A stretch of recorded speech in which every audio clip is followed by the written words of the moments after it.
Bismillahirrahmanirrahim. Assalamualaikum warahmatullahi wabarakatuh. Alhamdulillah, salatu wassalamu ala rasulillah wa ala alihi sahbihi wa man sara ala nahjihi wastanna bisunnatihi wahtada bihadihi ila yaumiddin, amma ba'du. Qala al-musannifu rahimahullahu ta'ala wa nafa'ana Allahu bihi wa bi'ulumihi fid dharain, amin. Berkata Imam al-Allamah Syekh Abdul Qasim Al-Qushairi, semoga Allah Ta'ala merahmatinya dan kita mendapat manfaat serta barakah ilmunya. Seorang laki-laki duduk di atas udara seraya ditanya, dengan apa engkau memperolehi ini, yakni kelebihan ini? Maka jawabnya, saya telah meninggalkan keinginan dunia. Oleh kerana itu, udara itu tunduk kepadaku. Dan satu riwayat, diceritakan, seandainya ditampakkan kepada, yang dibentangkan kepada orang mukmin 1000 syahwat, maka dia pasti mengeluarkannya, yang menolaknya dengan rasa takut kepada Allah. Atau seandainya ditampakkan pula kepada orang jahat 1 syahwat, maka ia, yakni syahwat tadi, pasti mengeluarkannya daripada takut pada Allah. Ada yang mengatakan, jika pemimpin kau dudukkan dalam kekuasaan hawa nafsu, maka dia akan membawamu kepada kezaliman. Yusuf bin Asbab mengatakan, tidak ada yang mampu menghilangkan syahwat dari hati kecuali takut. Yang takut kepada Allah, yang dibingungkan dan rindu yang digoncangkan. Ibrahim bin Khawas mengatakan, barang siapa yang meninggalkan syahwat, tetapi dia tidak menemukan pengganti dalam hatinya, maka dia adalah bohong. Ja'far bin Nasr mengatakan, Junaid pernah memberiku 1 dirham kepadaku dan dia mengatakan, belikan buah tin waziri untukku, jenis buah tin. Saya lantas membelinya. Ketika dia berbuka, dia hanya mengambil 1. Seraya meletakkannya dalam mulutnya. Kemudian dia memuntahkannya, lantas menangis. Bawalah buah tin ini, katanya. Apa yang diperintahkan saya laksanakan. Pada waktu dia mengatakan, Hatif, yang bisikan memanggilku dan mengatakan, apakah engkau tidak malu terhadap syahwat yang telah kau tinggalkan, lantas kau kembali kepadanya? Satu syair yang berbunyi, Nunul hawan minal hawa masruqatun, wasari'u kulli hawa sari'un hawan. Dan terjemahannya agak kurang tepat. Terjemahan yang tepat kita berikan, Nun, lafaz hawan telah dicuri. Setiap yang mengikut hawa nafsu akan menjadi mangsa kehinaan. Itu maksud syair yang kita akan terjemahkan nanti. Muslimin dan muslimat senang penonton rahmati Allah sekalian. Masih lagi kita menceritakan tajuk yang ke-13 dalam pendakian menuju ke hadrat Allah Subhanahu Wa Taala, pendekatan kepada Allah, mencari kebahagiaan di sisi Allah, iaitu mukhalafatun nafs, melawan hawa nafsu. Yang kita maksudkan melawan hawa nafsu, apa sahaja yang bertentangan dengan perintah Allah dan apa sahaja yang melalaikan daripada melaksanakan perintah Allah, dan apa sahaja yang menumbuhkan sifat-sifat buruk seperti sombong, takabur, tamak dan sebagainya. Makinlah hawa nafsu yang perlu orang-orang beriman menolaknya. Sebagaimana Allah Ta'ala berfirman, wa amma man khafa maqama rabbih wa nahan nafsa 'anil hawa fa innal jannata hiyal ma'wa.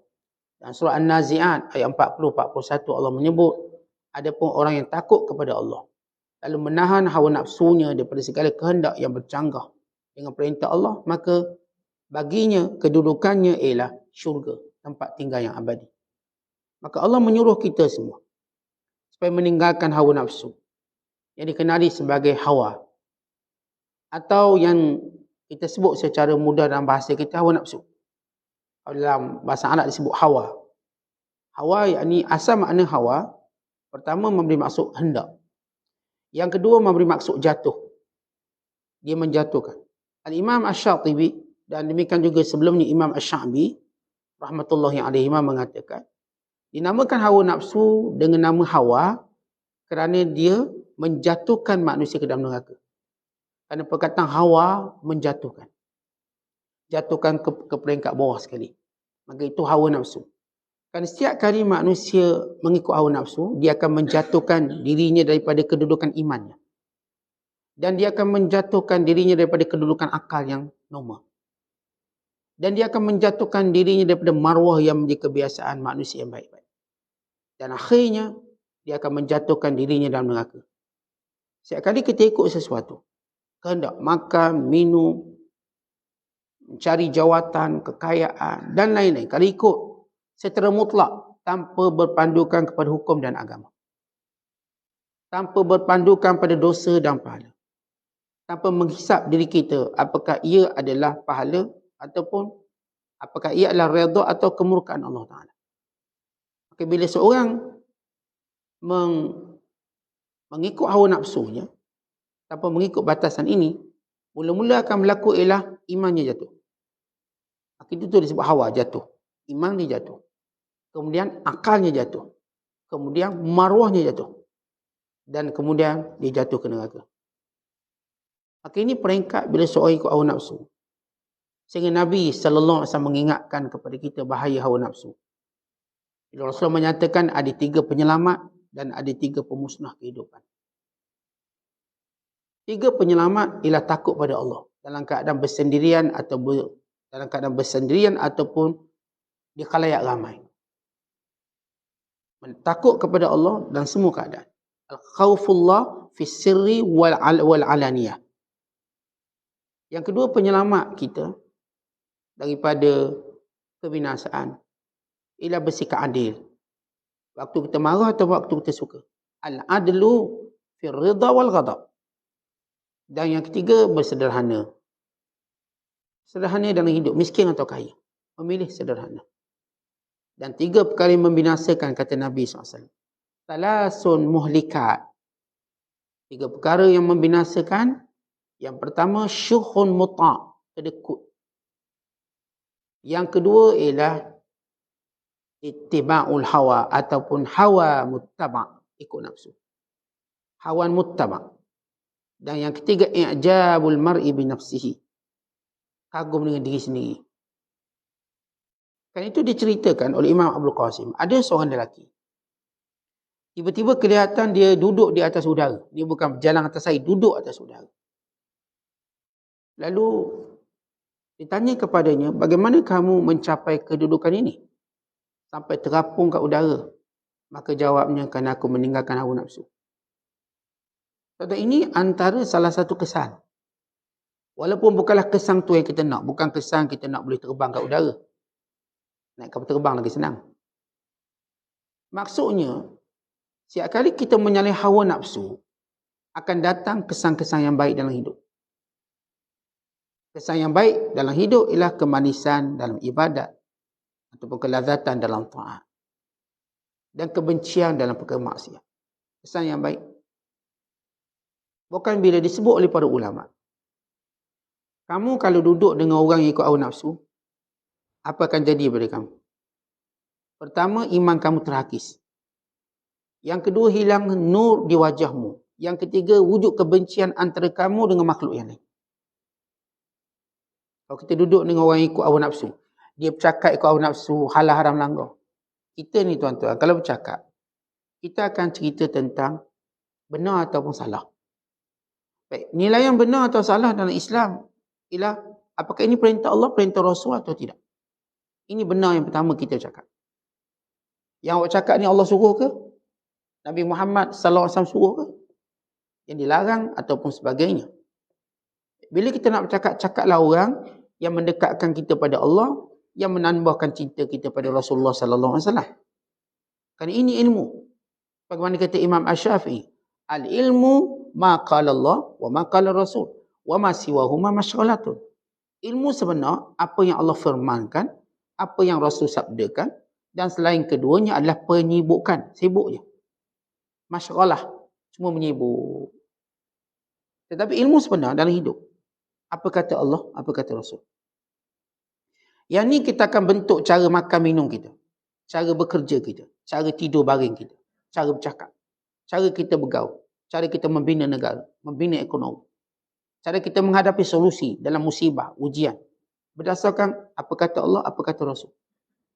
Tentang masalah kita. Bila kita tidak mahu mewakafkan diri kita, yakni melapangkan waktu kita untuk tahu apa yang Allah kata dan apa yang Rasulullah sabda. Apa yang Allah firman dan apa yang Nabi sabda, akhirnya kita dengar apa yang kita kata.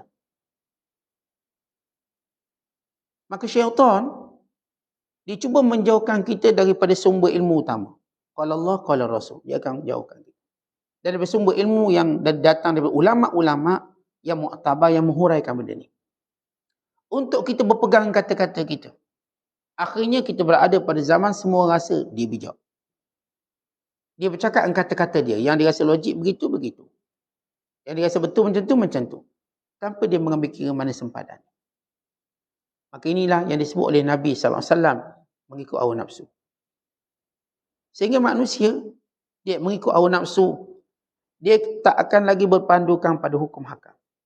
Dalam hadis, bila baginda sallallahu alaihi wasallam menyatakan, innama akhsha alaikum syahawatil ghayyi. Yang paling aku takut berlaku pada kamu, syahwat kesesatan. Fi butunikum wa furujikum. Dalam kamu melampiaskan kehendak perut kamu dan kehendak nafsu kamu. Wa mudillatil hawa. Dan penyesat kepada hawa nafsu itu. Kata Nabi SAW, yang paling aku takut berlaku pada kamu ialah syahwat, hawa nafsu yang sesat. Saya dah sebut tadi tuan-tuan, kita ni, kalau kita asingkan apa yang Allah firman dan Rasulullah bersabda, kita ada bahasa kita sini. Nak buat, tak nak buat.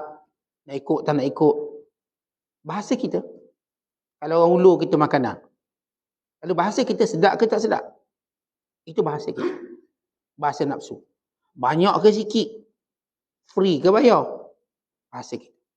Bahasa syariat. Halal atau haram? Dosa atau pahala? Ibadat atau kelalaian? Itu bahasa syariat. Waktu mana saya melihat makanan, sama ada saya utamakan apa yang Allah dan Rasul perintahkan, atau saya utamakan bahasa saya. Dalam Al-Quran Allah kata apa? Ya ayyuhalladzina amanu la tuqaddimu baina yadayillahi wa rasuli. Wahai orang beriman, jangan kamu mendahului Allah dan Rasul dalam apa jua perkara. Jangan dahulukan Allah dan Rasul. Saya sebut tadi waktu saya tengok makanan, yang pertama keluar dari mulut saya ialah halal atau tidak. Saya akan tanya dulu, halal atau tidak. Saya akan tak tanya sedap atau tak sedap. Maka tak timbullah saya nak rasa makanan haram. Ada hari ni YouTuber, influencer. Sebab dia nak like. Baik, saya nak cuba macam mana cara rasa babi macam mana. Nak cuba, lihat dia mendahulukan bahasa nafsu. Dalam Islam, even kita nak mencuba pun bahasa syariat dulu. Halal atau tidak. Kalau kata, okey, saya ni orang Melaka, saya nak test, nak cuba cek mek molek Kelantan. Okey, bolehlah sebab itu halal. Saya orang Johor, saya nak rasa dulu nasi dagang Terengganu. Okeylah. Ni dia orang Islam, dia nak rasa babi macam mana? Macam mana rasa arak? Dia orang Islam, saya nak rasa macam mana bakal berjudi. Apa perasaan? Dia pun ambil nombor ekor.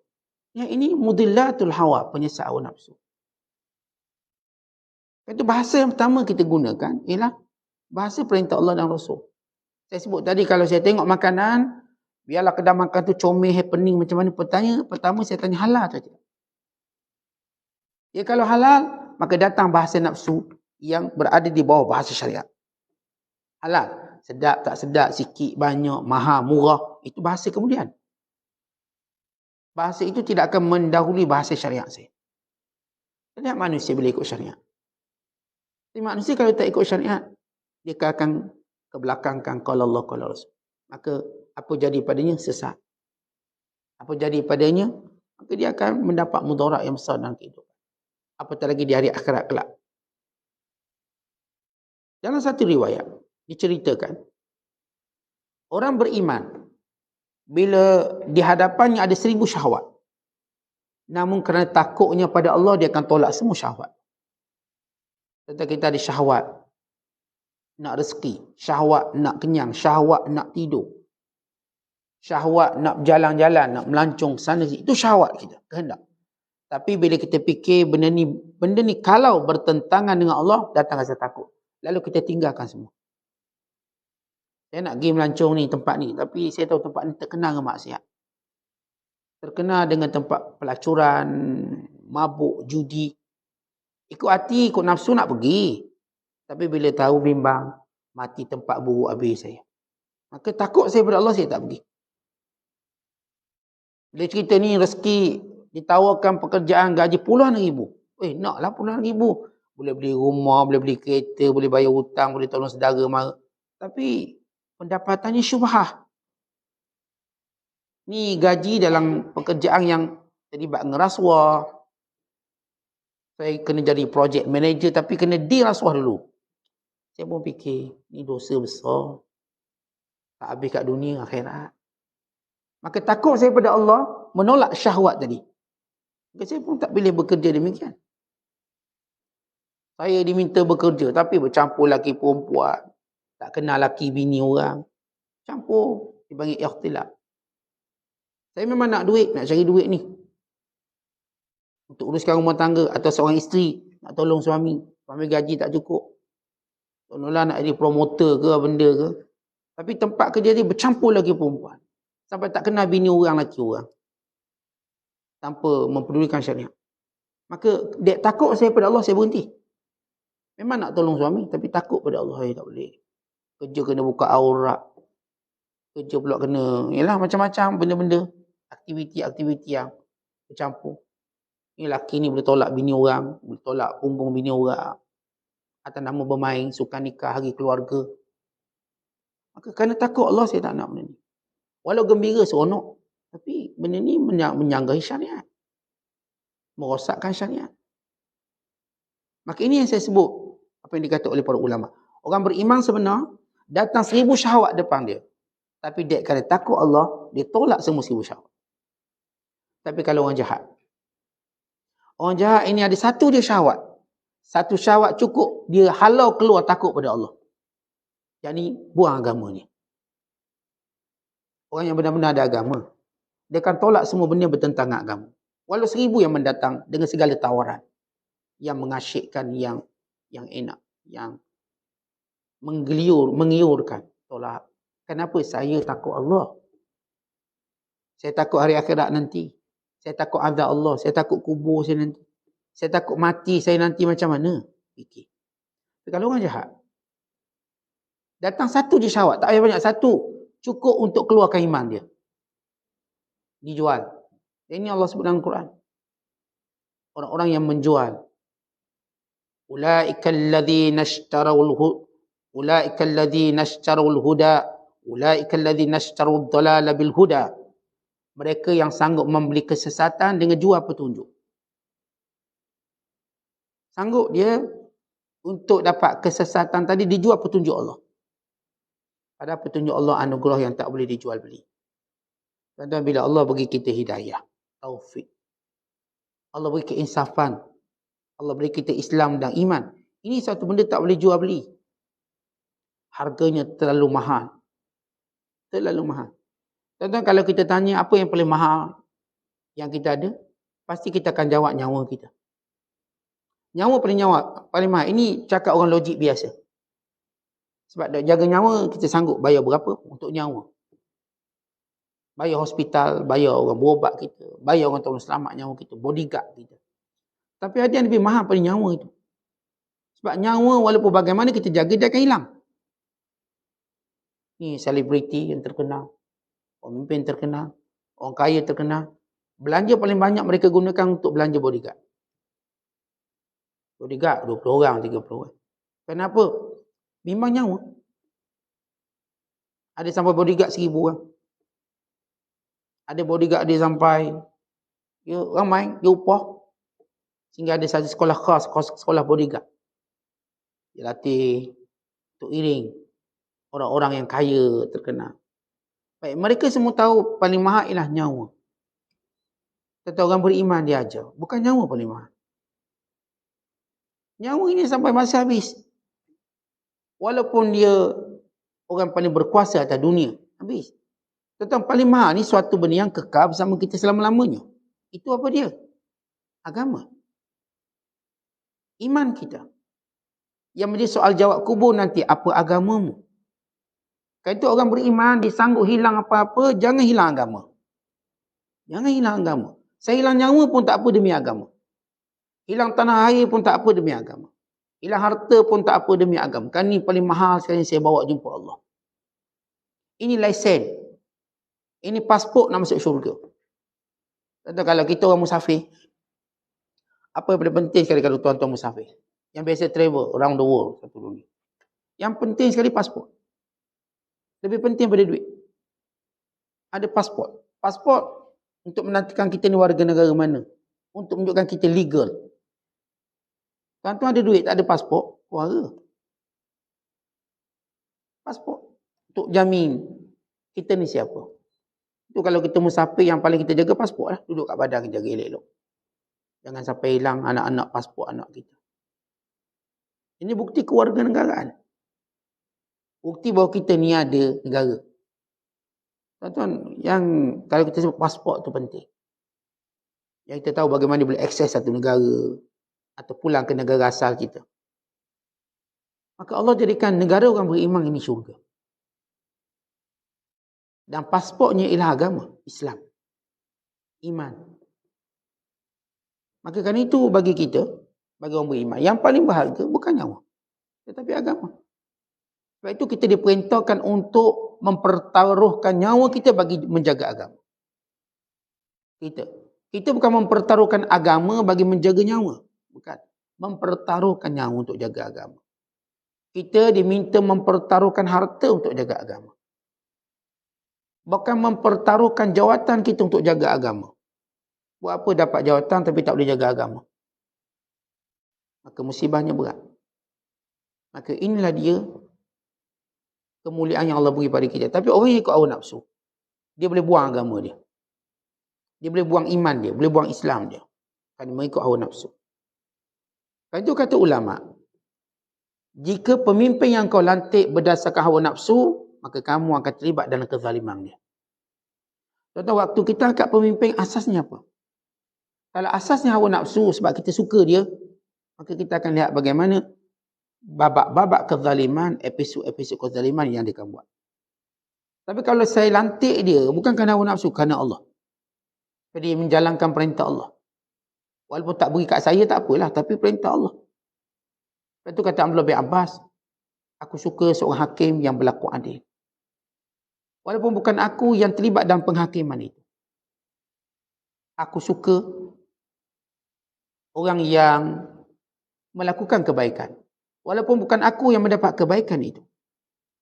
Aku suka bila mendengar hujan turun di sebuah negeri. Sehingga menyuburkan. Walaupun bukan negeri aku. Kerana orang beriman akan suka benda baik. Walaupun dia tak dapat. Tetapi kita nak pemimpin yang beri kebaikan. Walaupun kita tak dapat itu tak apa. Pemimpin yang beri kebaikan. Atas nama agama. Ditakutkan Allah dan Rasulnya.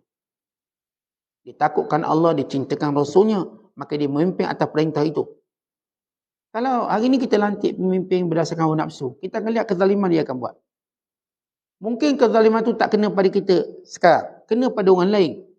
Tapi kelak dia akan merebut pada kita. Maka dia mula naikkan cukai. Dia mula kenaikkan buat undang-undang yang akan menzalimi semua orang. Waktu tu yang sokong dia, yang tak sokong dia kena semua. Sebab asas melantik pemimpin hawa nafsu.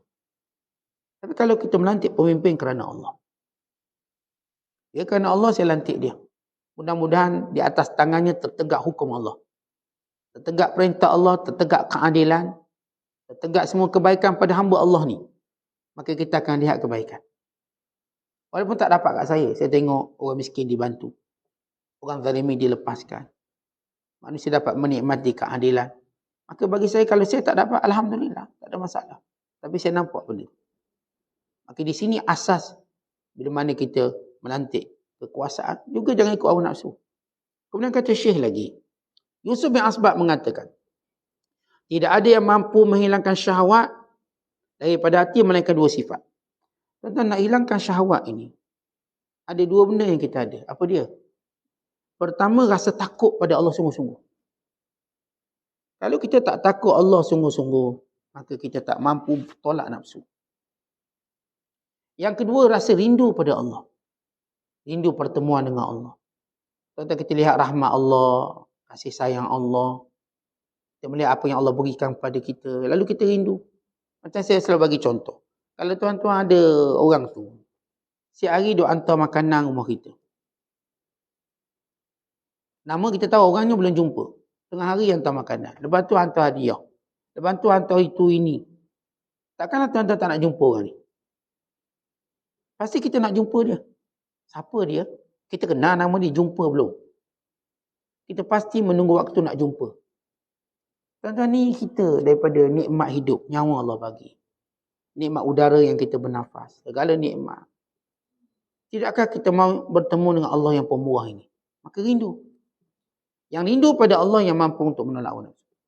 Ini dua perkara. Ibrahim bin Khawas mengatakan, barang siapa yang meninggalkan syahwat, lalu dia tak jumpa pengganti, maka dia bohong. Tuan-tuan semua kita kata, saya tak nak ikut hawa nafsu, tak nak ikut. Baik, kalau kita tak nak ikut hawa nafsu, dia ada kesan dia. Kalau orang tu kata, saya ni tak makan benda tu, tak makan benda ni, kita nampak kesan pada fizikal dia. Tapi kalau seorang kata, saya tinggal hawa nafsu, tapi tidak ada kesan dalam beragama, maka kita katakan orang ni sebenarnya berbohong. Atau kita berbohong. Saya tak nak ikut hawa nafsu. Tapi saya tengok sama je awak. Sama je awak. Saya kuliah je tidur. Sama. Ikut hawa nafsu. Saya nak solat je mengantuk. Saya nak buat perkara-perkara yang taat, malas. Kata tak nak ikut nafsu. Berarti awak bohong. Perkataan tadi perkataan bohong. Bukan perkataan benar. Sebab tu kata Abu Darda. Setiap kita, bila kita mulakan hari, akan tiga perkara berkumpul dalam badan kita. Tuan-tuan, mulakan hari tuan-tuan ada 3 benda berkumpul. Yang pertama ialah ilmu kita. Apa kita nak buat, kita dah ada ilmu. Yang kedua, amal kita, perbuatan kita. Yang ketiga, hawa nafsu kita. Setiap kali kita berpagi, kata Abu Darda, 3 benda ni berkumpul kat kita lah. Ilmu, amal, hawa nafsu. Baik, siapa yang, kata Abu Darda, siapa yang amalnya hari itu mengikuti nafsunya, maka seburuk-buruk hari. Dan siapa yang amalnya hari itu mengikut ilmunya, maka ini sebaik-baik hari. Pada setiap hari saya berpagi, ni pagi kita start subuh ni, maka ada 3 dalam diri kita. Ilmu, amal, hawa nafsu. Kehendak. Hari ni nak apa? Baik, nak tu dasar ilmu ke? Atau tak? Baik, tak ada dasar ilmu, buat je. Maka perbuatan tu berdasar kehendak nafsu. Maka seburuk-buruk hari. Baik, hari ni saya ada ilmu, saya ada kehendak, saya ada perbuatan. Baik, saya nak buat benda ni berdasarkan ilmu saya, bukan nafsu saya, ilmu. Kita dah diajar pagi-pagi mulakan dengan solat subuh. Itu ilmu.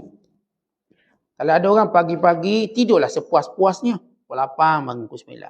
Mentang-mentang cuti, weekend, tak, kalau cuti memang pukul 10 bangun. Berarti dia dah mulakan hari dia dengan ikut nafsunya, maka seburuk-buruk hari.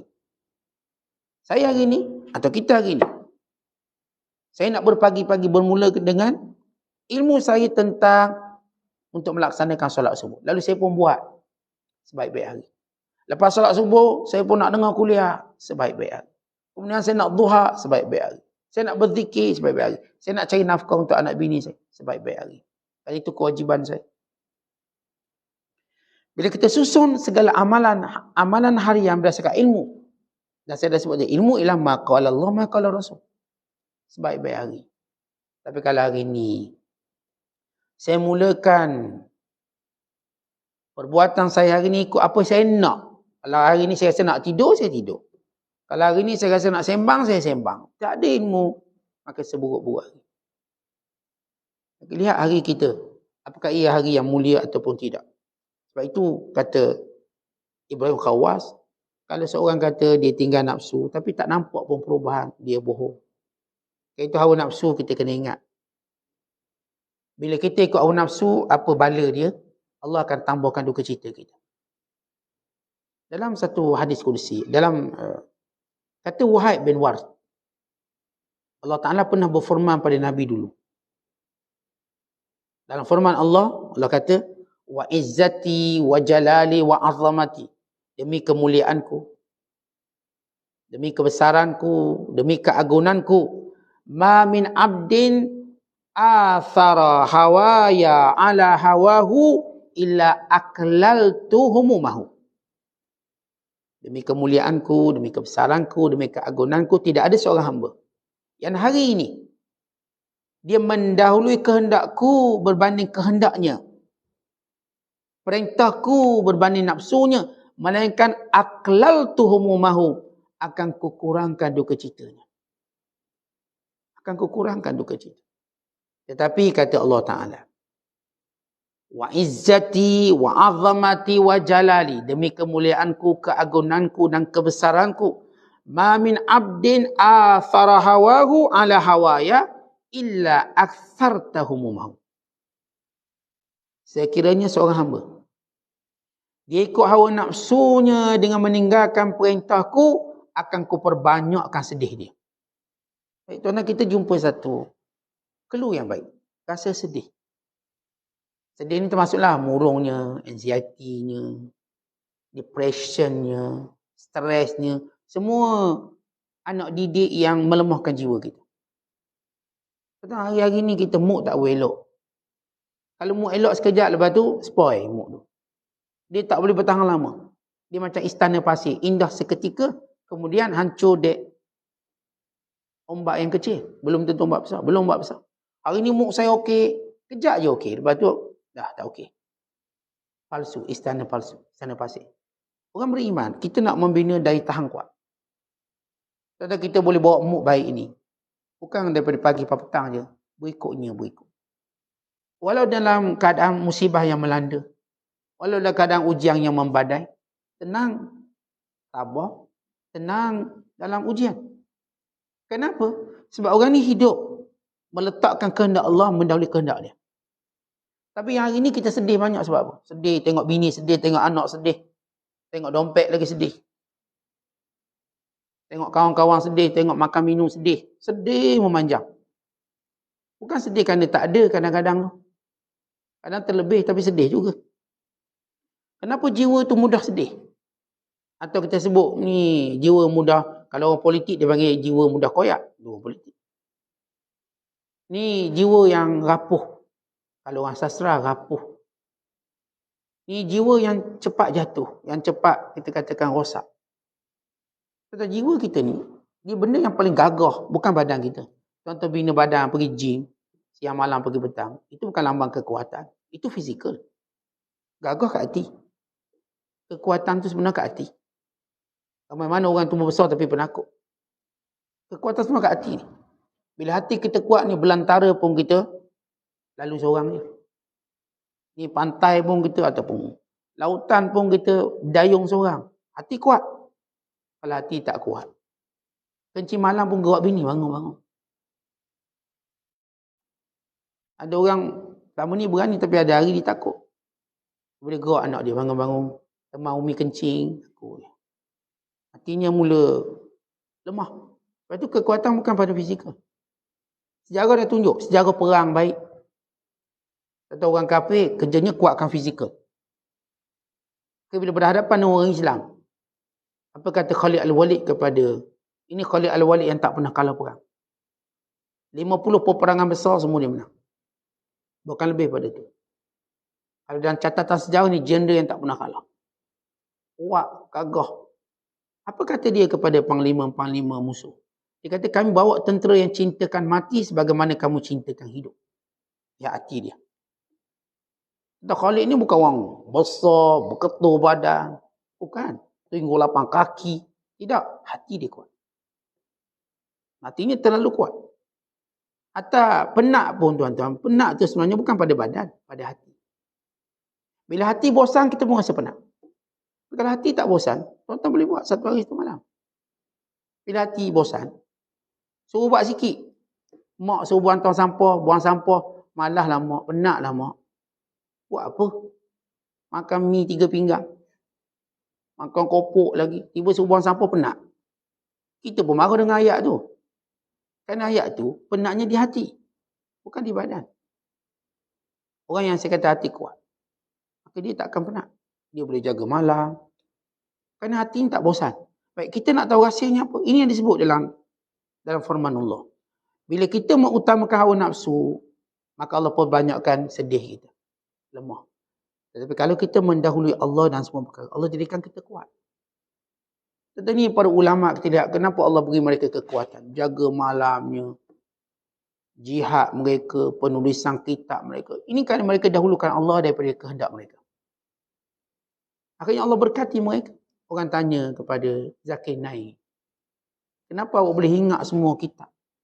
Quran yang ceritalah 30 juzuk. Ni Bible, semua Bible. Even kitab Hindu pun ingat. Apa semua? Bahkan dalam Judaism pun dia ingat, Yahudi. Semua orang tanya, kenapa awak boleh ingat macam ni? Semua. Dia kata, kerana saya nak melaksanakan, membantu agama Allah. Bila saya nak bantu agama Allah, Allah tolong saya. Yang saya nak fikir macam mana saya nak tegakkan agama Allah. Itu saya fikir. Maka Allah beri dia kekuatan tu. Tetapi kita tak fikir benda tu. Kita hari ni kalau dengar kuliah, apa tujuan? Kalau niat kita mengubah diri nak jadi orang baik, kita ada kekuatan. Kita boleh duduk berapa jam pun nak duduk. Sebab kita ada niat yang baik. Saya nak baiki diri. Saya nak jadi orang baik. Saya tidak mau tertipu dengan dunia. Saya tak mau buat benda yang Allah murka. Saya tak mau buat benda yang saya mungkin berdosa. Saya tak mau nanti saya pulang pada Allah dan kadang Allah Ta'ala tidak redha pada saya. Kekuatan tadi kita pun buat satu amal. Kita tak akan jemu. Tapi kalau kita mula rasa jemu, rasa sedih, ada benda tak betul kerana hawa nafsu kita mula ada dalam. Lepas tu tidak ada sesuatu yang paling beracun yang mencampuri hati kita selain pada ikut hawa nafsu. Tak ada satu benda, kata ulama, yang bercampur dengan hati kita, yang merosakkan hati, melainkan hawa nafsu. Yang bertentangan dengan perintah Allah SWT. Kemudian kata ulama lagi, diceritakan daripada Junaid Al-Baghdadi. Satu hari Junaid ini dia suruh anak murid dia belilah buah tin, waziri, tin yang terbaik. Kemudian dia pun makan. Bila dia makan sebiji je. Dia keluarkan daripada mulut dia dan dia menangis. Ini yang lebih ni beri korang. Lalu anak murid tanya, kenapa Syekh? Dia kata, aku terdengar satu bisikan. Ini dia sebut hatif. Hatif ni maksud daripada hatafa, yahtif hatif, bisikan. Ini ilham. Satu bisikan yang berkata kepadaku, dah lama kamu lawan nafsu. Hari ni ikut juga nafsu ya. Dah lama. Jadi kerana itu aku tersedar, aku dah ikut nafsu. Kita lihat mereka ni ikut nafsu pada benda yang harus pun mereka mencela diri mereka. Apatah lagi yang haram. Kita yang harus ni memang okey lah. Yang haram pun buat sekali. Lepas tu syair menyebut, syair ni kata apa? Tuan-tuan, dia ada satu perkataan, supaya sebelum tuan-tuan faham syair, syair ni nak faham dia kena ada taste. Syair ni akan bercakap dalam bahasa yang dia ada maklumat sebelumnya. Dia tak bercakap pada maklumat baru. Kita dah tahu benda tu. Maka dia jadikan syair bagi ingatan. Kita ada perkataan hawanun. Hawanun maknanya hina. Hawanun hina. Dan kita ada perkataan hawa. Tuan-tuan, kalau tuan-tuan buat nun, hawanun, tuan-tuan buat nun jadi apa? Hawa. Kalau tuan-tuan letak nun jadi hawanun. Baik, hawanun hina. Hawa pula mengikut kehendak. Nak. Dia kata hina itu nunnya hilang disebabkan kehendak. Maksudnya, tuan-tuan kena tulis dua kalimah ini. Pertama, hawanun. Satu. Ha, wa, alif, nun. Hawanun. Tak tepi. Kemudian tulis perkataan hawa. Ha, waw. Hawa, ya, dipanggil ya maksurah. Ataupun tuan-tuan boleh lihat. Ha, wa, alif. Hawa. Huruf apa yang tertinggal? Nun. Ini hawa, nun. Ini hawa. Macam nun tu hilang. Maka dia sebut. Hina tadi berasal daripada kehendak yang nunnya hilang. Nunnya dicuri. Dihilangkan. Kerana itu siapa saya berkehendak ikut hawa nafsu, maka dia kembali dapat nun tadi, ini hina. Maksudnya tuan-tuan, hawa nafsu sifat dia menipu. Zahirnya lazat, akhirnya akibat. Betul lah tuan tengok, tuan-tuan makan asking fluk tu tinggi-tinggi. Kan lazat. Lepas tu kencing manis. Ini potong kaki.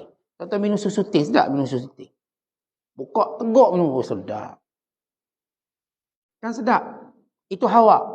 Akhirnya hawa nun penyakit. Penyakit. Apa yang kita nak hari ni sedap dan lazat, tapi akibatnya buruk akan datang.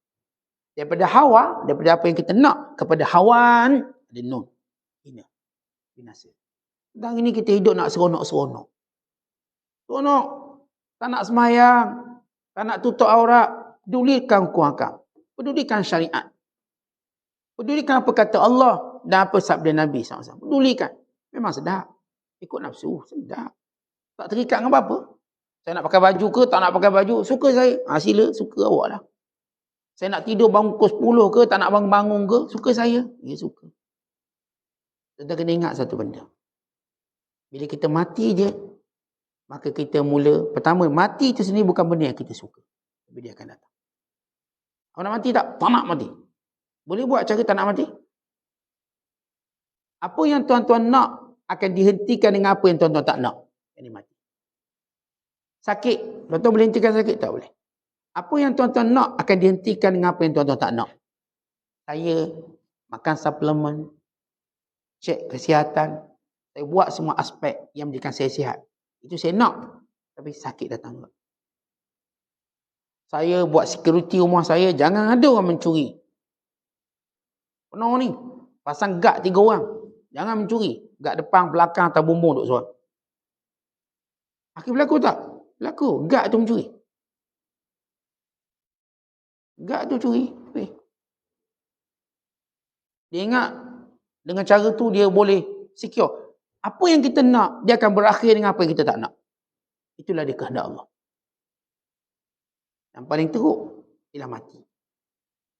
Tuan-tuan kalau sakit, tuan-tuan masih ada peluang. Saya masih ada peluang masih. Tapi bila mati, akhirnya kita mula melalui benda yang kita tak nak. Tuan-tuan orang akan uruskan jenazah. Bukan macam kita nak. Saya ni free hair. Tak apa bila jenazah, terpaksa tutup juga. Saya tak nak ke masjid. Bila jenazah orang hantar ke masjid juga. Saya tak nak jumpa ustaz. Bila dia mati, jumpa ustaz juga. Ditalkinkan.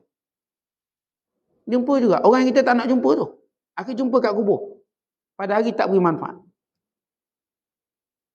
Saya tak nak doang kubur ni. Saya nak rumah mewah, rumah agam. Akhir jumpa juga kubur yang sempit, yang gelap. Saya tak nak pisah dengan suami saya, isteri saya, anak-anak saya. Akhir pisah juga. Seorang diri. Seorang diri. Bodyguard tak ada. Ini raja-raja yang banyak bodyguard. Mana ada bodyguard bila mati? Akhir tak ada apa. Sementara kita. Akhir duduk dalam lubang yang gelap. Maka datang peraturan Allah. Datang Munkar dan Nakir mengikut peraturan Allah. Maka ditanya, benda yang Allah suruh dan kamu ikut hawa nafsu kamu. Maka rasakan sebatan-sebatan. Rasakan azab neraka. Rasakan kehinaannya pada hari ini. Sebab itu tuan-tuan sekalian, kelazatan hawa nafsu membawa kepada kehinaan. Cuba kita fikir siapa yang kita buat. Apakah kesan dengan apa yang kita lakukan tersebut? Apa kesannya? Tetapi bila kita buat benda ni, ingat kita, saya dah sebut, kita akan mati. Perjalanan kita seterusnya bagaimana? Apa jaminan kita? Allah dan Rasul beri jaminan pada kita. Kalau kita tak ikut hawa nafsu, perjalanan kita sampai ke syurga. Perjalanan kita penuh dengan taufik hidayah. Perjalanan kita penuh dengan keberkatan. Penuh dengan kemuliaan dunia dan akhirat. Sebab itu kata ulama. Bila mana kita melawan dengan nafsu kita, maka Allah SWT akan berikan kekuatan pada badan, dan kekuatan pada hati, dan kekuatan pada lisan, pada lidah. Kalau kita berusaha untuk menyanggai hawa nafsu yang bertentangan syariat, Allah akan beri kekuatan pada badan. Itu kita boleh bangun qiyamul lail. Sebab apa? Itulah kekuatan. Orang lain masih meraba-raba nak bangun subuh. Kita alhamdulillah boleh bangun qiyam. Boleh bangun qiyamul lail. Kita alhamdulillah boleh berpuasa. Kekuatan badan kita. Ini kesan tak ikut hawa nafsu. Dan kekuatan hati yang kita dah sebut tadi, hilang duka cita. Tentang dunia ini Allah dah jadikan dunia penuh dengan duka cita. Ini dunia sifat dia. Tak ada seorang pun manusia melainkan dia akan dapat duka cita. Tapi sikit atau banyak? Rasa kecil atau rasa besar? Sebab kita akan Berpisah dengan orang kita sayang. Kita makin tua, anak-anak kita makin membesar. Dan kita tahu satu hari kita akan tinggalkan anak-anak kita. Atau satu hari nanti mungkin anak kita pergi dulu. Kita pun tahu benda tu. Sedih sedang menanti kita di pintu-pintu ni. Kita pasti masuk pintu ni. Anak kita mungkin masuk asrama, sedih lagi. Duduk asrama. Anak kita nanti bekerja jauh, sedih. Ini dunia. Akan berlaku kesedihan. Cuma orang beriman, bila dia tak ikut hawa nafsunya, Allah Ta'ala kawal sedih dia. Sehingga sedihnya tak membinasakan dia. Sedihnya tak merosakkan dia. Sedih dia tak menghilangkan identiti dia. Sebagai seorang manusia dan sebagai orang beriman. Tenang dia dalam pengaduan pada Allah. Tenang dia dalam munajat pada Allah. Tenang dia dalam meraih pahala sabar. Dia melihat besarnya nilai sabar. Rasa kemanisannya. Sabar dia berpisah dengan anak-anak. Sabar dia berpisah dengan suaminya seketika. Untuk cari nafkah. Sabarnya dan kehilangan ibu ayah. Maka itu semua pahala dia. Tapi orang yang ikut hawa nafsu. Kesedihannya akan menguasai dirinya. Menguasai dirinya. Menghina dia. Menghilangkan identiti dia. Menutup akalnya. Menjadikan dia tak tahu nak mengadu kat siapa. Maka gila seorang. Ulama sebut penyakit gila. Tahu sebut gila-gila. Bagaimana kita nak protect diri kita pada gila. Ni gila ni kalau kita tanya semua pakar gila. Doktor-doktor gila. Maksud doktor bagai ilmu gila lah. Bukan doktor gila. Pakai ilmu gila. Semua ceritanya ialah tekanan. Stres. Dia stres gila. Tuan-tuan, satu benda yang menyelamat dia gila. Kalau kita mengadu pada Allah, tak gila. Isunya kita tak tahu tempat yang patut kita mengadu. Kita duk mengadu ke orang duk kebel lebih besar mak kita punya aib. Kita mengadu kat Facebook. Ingat dapat sokongan, orang kutuk dia. Lagi cepat gila. Tuan-tuan, mengadu pada Allah, penyelamat daripada penyakit gila. Isteri yang dalam tekanan sebab suami dia masalah. Mengadu pada Allah. Hilang gila. Tak meroyang dia. Suami yang tekanan sebab isterinya, kerana anak-anaknya. Mengadu pada Allah. Hilang gila. Yang tekanan dengan ekonomi, tekanan dengan kemerosotan, perniagaannya. Mengadu pada Allah. Hilang tekanan. Masalahnya kita tak nak ngadu. Itu masalah kita. Allah buka pintu langit, tak pernah tutup. Allah jadikan pintu langit sentiasa terbuka. Tuan-tuan pandang ke langit. Apakah ada batasannya? Penghalangnya? Tuan-tuan, bila kita pandang bumi, banyak halang. Gunung, ganang, bumbung, rumah orang. Banyak penghalang atas bumi ni. Tapi kalau tuan-tuan mendongak ke langit, apakah ada halangan? Terbentang luas. Itu gambaran luasnya pintu langit untuk mendengar pengaduan kita. Untuk mendengar doa kita. Itu menunjukkan luasnya peluang Allah nak beri pada kita. Sebab itu kata Imam Ibn Hajar, kiblat orang berdoa ialah langit. Kiblat orang sembahyang Kaabah. Kata solat Kaabah. Tapi kiblat orang berdoa langit. Allah berfirman, qad nara takalluba wajhika fis sama' wahai Muhammad sallallahu alaihi wasallam. Kami melihat wajah kamu sentiasa mendongak ke langit. Oh ya Allah. Kata kita kalau sembahyang jangan tengok atas. Perbuatan itu makruh. Bukan Rasulullah mencelanya. Kamu duk tengok-tengok atas, tidakkah kamu takut Allah sambarkan dengan peti sehingga hilang pandanganmu. Tapi kalau kita doa, sunat tengok ke langit. Ya Allah. Kenapa tuan-tuan sekalian? Ini kita lepaskan semua. Lepaskan semua. Sehingga kata Imam Ibn Hajar, kiblat orang berdoa ialah langit. Nak saya sebut tadi, langit satu benda yang terbuka luas supaya tuan-tuan tahu. Tuan-tuan tak dihijab dengan sesiapa. Kalau kita pandang bumi, banyak hijab. Satu dinding cukup. Dah menghilangkan pandangan kita. Tuan-tuan duduk dalam rumah. Isteri masuk bilik lain dah terhijab. Tak nampak dah. Bilik mana bini masuk. Cari. Punya bilik air. Kita tutup. Cari anak kita mana. Ni rumah banyak bilik. Boleh sesak. Sesak tak jumpa bini kat mana. Kena telefon. Awak kat mana? Banyak sangat bilik. Kena telefon. Kena pula rumah 2-3 tingkat. Tuan-tuan, di dunia, pandangan dunia, tuan-tuan akan dihijab. Tapi bila tuan-tuan pandang langit, ada hijab. Buka tengok langit. Terang. Lapang. Jadi saya sebut tadi penyakit gila. Kalau kita tak nak bagi anak kita gila, anak kita akan ada masalah dia. Kita pun ada masalah kita. Ajar dia mengadu pada Allah. Ajar mengadu pada Allah. Bang, abang ada apa, berdoa pada Allah. Alung ada apa-apa, doa pada Allah. Adik ada apa masalah, doa pada Allah. Jangan mengadu ke abah ni tak kuat. Allah kuat. Dia tengok abah dia tak ada, angkat telefon pun tak angkat, dia boleh gila. Mengadu pada Allah. Kita duk jajakan anak kita, apa-apa telefon abah, telefon ayah. Abah Superman. Anak telefon engage, ayah tak angkat. Tak tahu apa dia anak nak buat. Mati kutu dia. Telefon tak angkat. Kita tak mampu hadir selama-lamanya sentiasa bersama anak-anak kita. Akhirnya dia hilang kekuatan. Kita cuba kata pada dia. Ini mengadu pada Allah yang tak pernah engage. Tak pernah ada miss call-nya. Terbuka luas. Mengadu pada Allah terus sampai. Allah yang sentiasa mendengar permohonan. Kerana Allah Ta'ala menyebut dalam Al-Quran, ujibu da'watad da'i idza da'an. Aku sentiasa perkenankan setiap penyeru, setiap peminta, setiap yang berdoa. Bila dia berdoa, syarat dia. Bila dia berdoa. Ajar anak kita, kekuatan dia ialah Allah. Kalau ada masalah apa, ada orang bully kat sekolah apa semua, doa pada Allah. Semoga Allah jaga kita.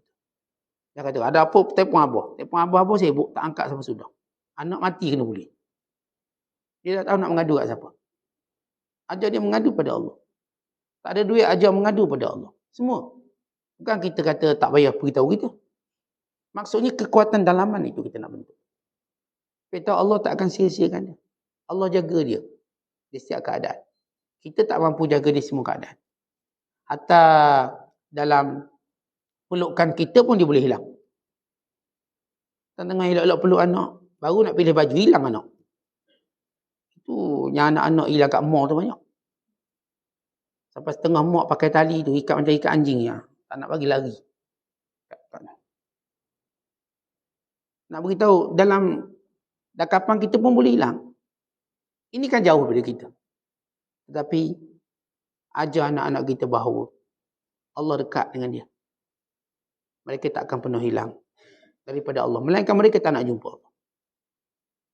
Maka hilangnya tadi ialah hilang kesesatannya, bukan kerana hilang dari sudut pengawasannya. Allah tidak pernah lari daripada pengawasan hamba-hambanya. Inna rabbaka labil mirsad. Allah sentiasa memerhatikan hamba-hambanya. Jadi bila seorang mengikut hawa nafsu, yang melawan hawa nafsu, dia akan dapat kekuatan pada badan, kekuatan pada hati, kekuatan pada lidahnya. Dan Allah akan membuka pintu taufik. Kita kena melawan hawa nafsu, pintu taufik hanya dibuka bagi orang lawan hawa nafsu. Apa itu taufik? Taufik ini tuan-tuan, kekuatan dalam buat ibadat. Kekuatan dalam melihat kebenaran. Kita sebut, oh moga-moga dapat taufik. Ini mendapat kebenaran. Kita mampu buat ibadat. Dan ini akan terhasil kepada orang yang melawan hawa nafsu. Dan yang melawan hawa nafsu, dia akan mendapat akal yang betul. Al-aqlus sedi. Tentang akal tajam, Allah berikan pada orang yang tak ikut hawa nafsu. Tajam akal dia. Yang ikut syariat, yang ikut perintah Allah, akalnya tajam.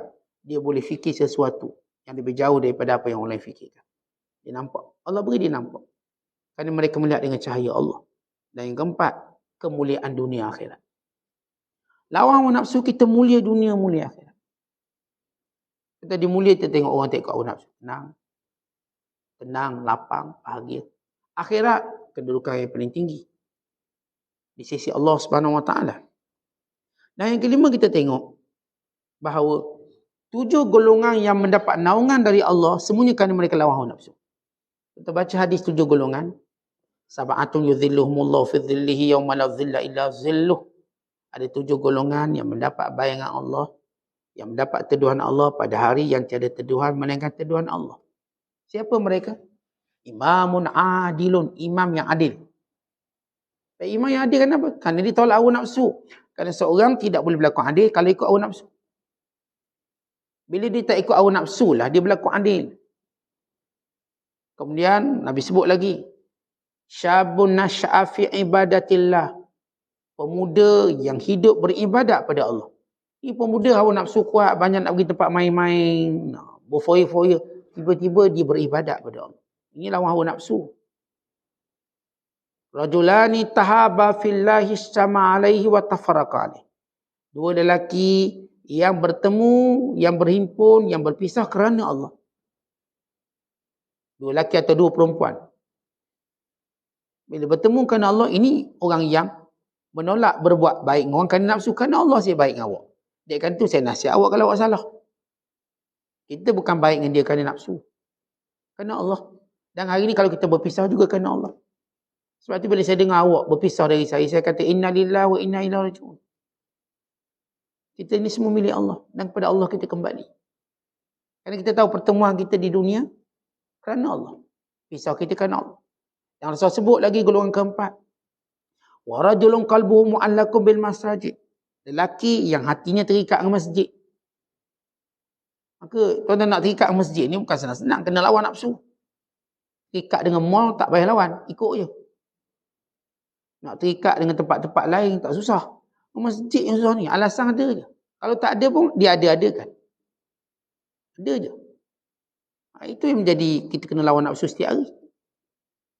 Dan bila Rasulullah menyebut orang yang lawan hawa nafsu ialah orang yang bersedekah dengan tangan kanannya, tangan kirinya tak tahu. Itu juga lawan hawa nafsu sebab kita nak glamour, popular. Biar orang tahu kita sedekah. Biar sedekah sikit, medianya banyak. 7 media. Sedekah sikit je. Begitu nafsu kita. Kita mahu kebaikan kita diketahui. Itu nafsu. Dan bila Rasulullah menyebut tentang orang lelaki yang digoda oleh perempuan yang ada pangkat, yang cantik, lalu ditolak, dia berkata, aku takut Allah. Kata ini kalau tak lawan hawa nafsu, jatuh. Perempuan ni dah lah lawa, ada pangkat. Ada pangkat, menteri dalam negeri. Contohnya. Selamat dari penjara ni, dakwa pun tak kena dakwa. Atau perempuan ni mungkin orang-orang yang ada jawatan. Bila orang ada jawatan, tuan-tuan buat maksiat, dia protect. Tapi kerana takut Allah, ini lawan hawa nafsu. Yang Rasulullah SAW menyebut golongan yang ketujuh. Rajulun zakarallaha khalian fafadat ainah. Seorang yang ingat Allah ketika bersendirian lalu mengalir air mata. Kita ingat Allah beramai-ramai tak ada masalah. Kita suka buat. Okay, majlis qasidah ramai datang. Semua pakai jubah putih belaka. Ya baguslah, kita bukan kata tak baguslah. Kita bersemangat kalau ramai-ramai ni. Tapi kalau seorang-seorang, perlukan hawa nafsu. Melawan hawa nafsu. Seorang-seorang kita ni. Seorang-seorang tuan-tuan nak berselawat boleh? Tak happening tak? Tak happening. Dia nak kalau zikir biar ramai-ramai. Pakai baju pun sama. Biarlah lepas tu ada pula makan kambing ke lembu ke. Baru semangat. Itu selawat dia kuat tu. Tapi seorang-seorang boleh selawat.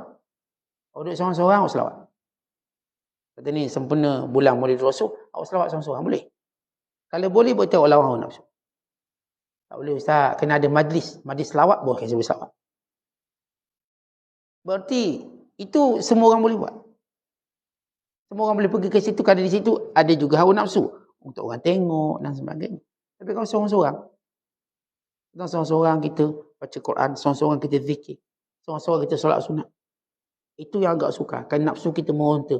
Kenapa tak tunjuk kurang? Maka 7 golongan yang Nabi sallallahu alaihi wasallam sebut. Semuanya golongan yang melawan hawa nafsu. Dan di antara kemuliaan kita lawan hawa nafsu ialah kita tutup pintu-pintu syaitan. Kalau semua pintu-pintu syaitan kita berjaya tutup.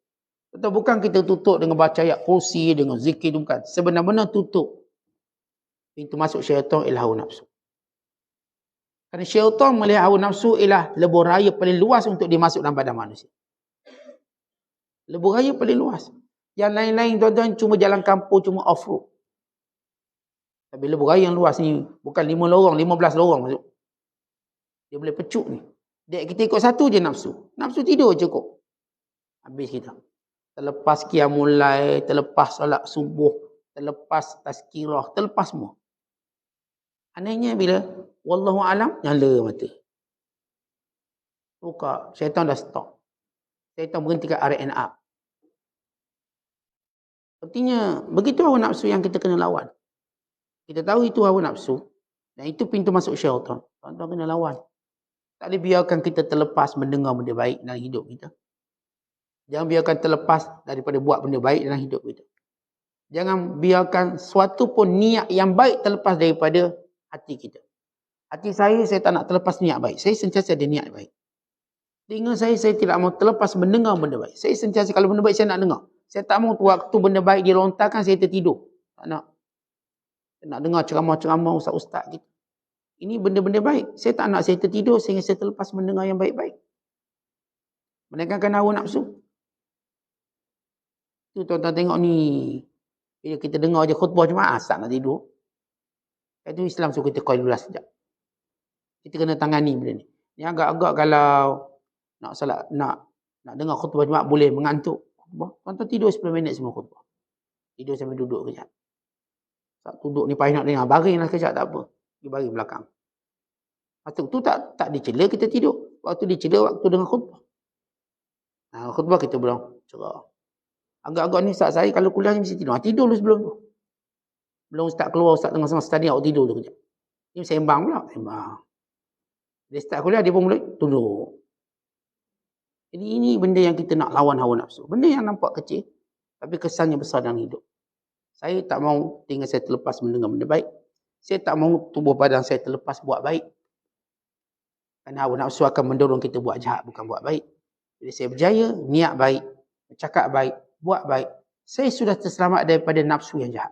Sebagaimana Allah berfirman, "Wa ma ubarri'u nafsi, innan nafsa la'ammaratun bis-su'." Nafsu sentiasa menyuruh perkara yang tidak baik. Wallahu bissawab. Assalamualaikum warahmatullahi wabarakatuh.